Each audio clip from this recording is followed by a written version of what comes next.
Bonjour, Bonjour. direction les archives de la commune. Et donc ici, on a toute l'histoire de la commune. On a l'histoire institutionnelle et administrative avec tous les registres de délibération. Et notre premier date de 1852.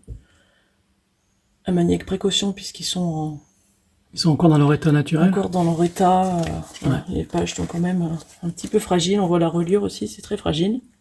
D'accord. Mais c'est très intéressant à regarder.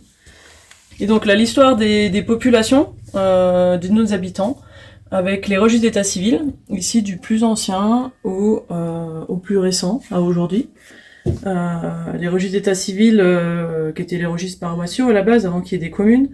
Donc du coup, c'est pas seulement noter factuellement les naissances, les mariages, les décès, c'est aussi retrouver la transmission des prénoms, des noms de famille, quand on a des parrains ou des témoins qui sont sur la commune d'à côté, c'est les liens avec tout un univers à cette époque-là, c'est des métiers qui ont disparu aujourd'hui. Également, c'est un lien avec la grande histoire, puisqu'au final, on va retrouver, lié aux différentes guerres, on a les morts pour la France, etc. Donc c'est toute une épopée qu'on arrive à suivre en fait, si on veut, on peut suivre toute une famille jusqu'à l'origine. Et ici, l'origine, c'est celui-ci, qui date de 1739. Qui s'arrête en Il 1771. s'arrête en 1771, donc BMS, baptême, mariage, sépulture, puisqu'évidemment c'était géré par la paroisse. C'est bien celui qui m'intéresse. Ça tombe bien. Et voici donc le fameux registre d'état civil le plus ancien de la commune, qui commence en 1739. Alors c'est un document quand même qui est précieux, à manier avec prudence, bien sûr.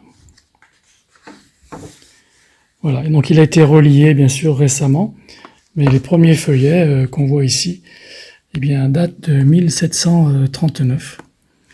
Donc il y a toute une présentation ici qui explique à quoi ça sert un registre d'état civil et ce que le curé doit faire. Alors il ne s'agit pas d'un registre d'état civil, mais un registre paroissial censé noter les baptêmes, mariages et décès. Voilà.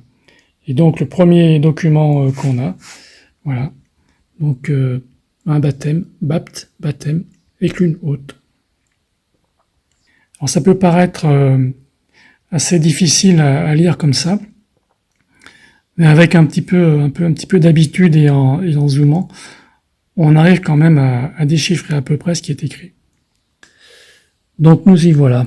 Baptême éclune haute, Gabrielle Maison Seule, fille naturelle et légitime de Alexis et Jeanne Chaumeton, du village d'Éclune Haute, paroisse de Merle, née le 26,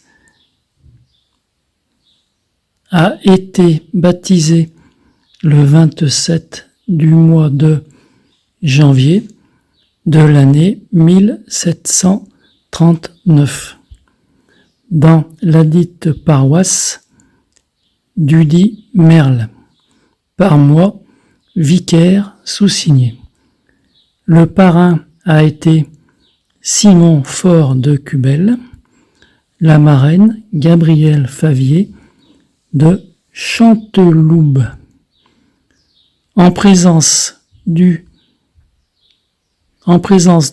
Michel Bruyère et de Pierre Porte, signé Bérard Curé. Voilà.